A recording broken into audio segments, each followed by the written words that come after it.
Luxembourg belge, il promet et il sait qu'il peut promettre parce qu'il va tenir de la surprise, de l'enchantement et de l'étonnement.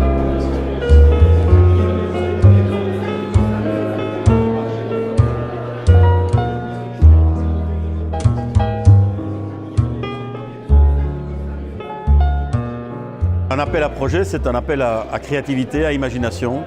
C'est dire aux opérateurs de tourisme, privés ou publics, allez-y, sortez vos idées, rêvez, faites-nous rêver.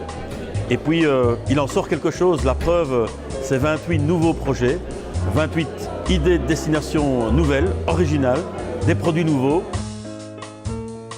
Michel Van den Broek de la Ferme des Fées. Je suis et chef du tourisme de la commune de Vaux-sur-Sur. Moi c'est Elvire Bonfils, la mode de la ferme d'Ayaz à Instert. Je m'appelle Christian Kellen, je suis professeur de français retraité. Bonjour, je m'appelle Georges Deminck, je viens de la ferme du Champ-Robin à Lorcy. Stéphane Gustin, je fais du tourisme à l'église. Je suis un des habitants de la clairière de la forêt d'Anlier.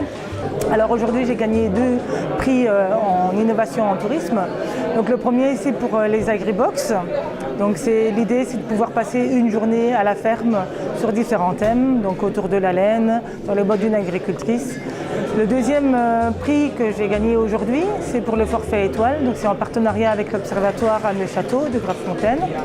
Donc l'idée c'est que les gens vont visiter l'observatoire, ils ont une carte du ciel et ils viennent tester tout ça tranquillement allongés dans un lit dans la biosphère. Nous avons parti sur le projet du Festival du Saint-Venant-Vaux-sur-Sur, donc le dimanche 18 août prochain.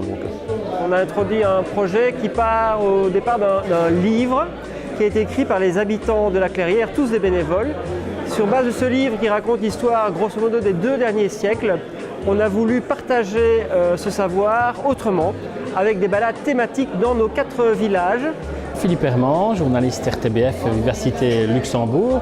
Alors je trouve que cet appel à projet c'est vraiment quelque chose de très bien parce que ça nous permet de découvrir une multitude de petites choses qui sont réalisées ou qui sont prévues à gauche et à droite dans toute la province de Luxembourg, des projets qui méritent qu'on les aide, des projets qui méritent vraiment d'être réalisés et qui permettent de donner un nouvel élan au Luxembourg touristique.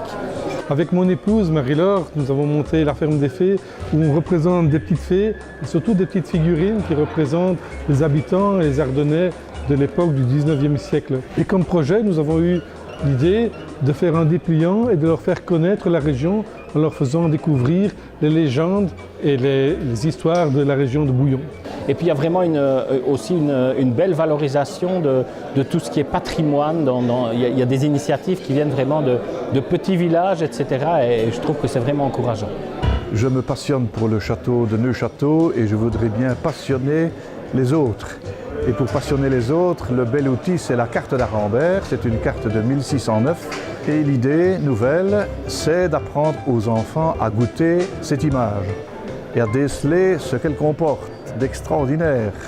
L'Office du tourisme de l'église a souhaité développer un projet innovant, la mise en place de géocaching sur la commune. J'ai eu l'idée il y a quelque temps de promouvoir mon cheval-trait en mettant en place une série de roulottes qui sillonnent notre région dans un rayon de 25 km autour de Saint-Hubert, afin de découvrir les produits de bouche. Il y a tellement de choses à découvrir, que ce soit les attractions en elles-mêmes, mais même en dehors des attractions, il y a des villages de charme et de tellement beaux endroits à découvrir qu'on peut passer toute l'année en Luxembourg belge.